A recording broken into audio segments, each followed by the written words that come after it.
Hello friends, आज जो मैं आपसे टॉपिक शेयर करना जा रही हूँ उसका नाम है आई फ्लू और इसको वायरल कंजक्टिवाइटिस और पिंक आई भी बोलते हैं।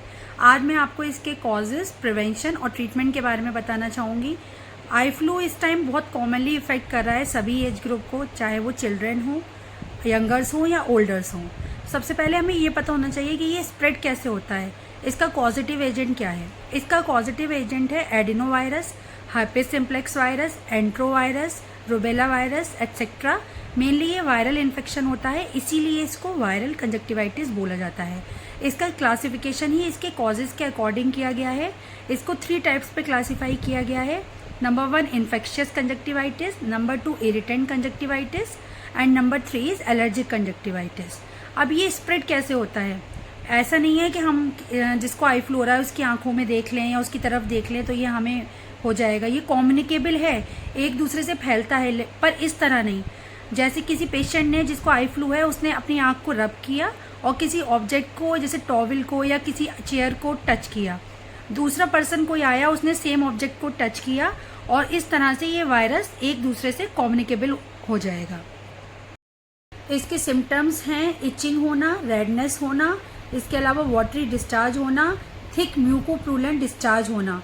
थिक म्यूकोप्रूलेंट डिस्चार्ज और अगर ये सिम्टम्स होते हैं तो साथ में हाई ग्रेड फीवर भी आ सकता है। ये तो इसके सिम्टम्स से रिलेटेड बात हो गई। दूसरा है इसका प्रिवेंशन, हम किस तरीके से रोक सकते हैं। जैसे हमें आंख में इचिंग हो रही है तो हमें हाथ बिल्कुल टच नहीं करना है, रब नहीं करना है हाथ से, टिश्यू पेपर यूज़ करना है। इसके अलावा हम कोल्ड कंप्रेस्ड वाटर यूज़ कर सकते हैं। जैसे हम जो है कपड़े को, किसी भी कपड़े को गीला करके ठंडे पानी में अपनी आंखों पे रख सकते हैं। Cold green tea bag use कर सकते हैं।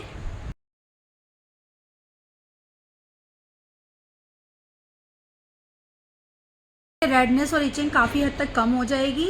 Now next comes to treatment. Treatment में हमें इसमें ये करना है कि सबसे पहले तो हम, जैसे मैंने आपको प्रिवेंशन के लिए बता दिया, अगर रेडनेस या इचिंग है तो हम कोल्ड ग्रीन टी बैग और कोल्ड कंप्रेस वाटर यूज़ कर सकते हैं।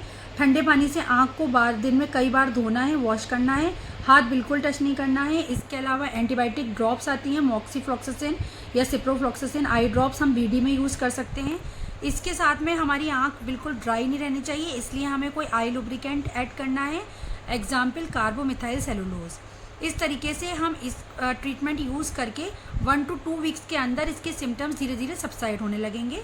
आई फ्लू का mainly incubation period 1 to 2 weeks होता है, उसके बाद ये इसके सिम्टम्स धीरे धीरे कम होने लगते हैं। तो इन बातों का हमें ध्यान रखना है, प्रिवेंशन करना है और ये ट्रीटमेंट फॉलो करना है। अगर कोई चीज़ आपको इसमें नहीं समझ में आई है तो आप मुझसे मेरे कमेंट बॉक्स में पूछ सकते हैं और मेरे चैनल को लाइक करिए, शेयर करिए और सब्सक्राइब करिए। Thank you.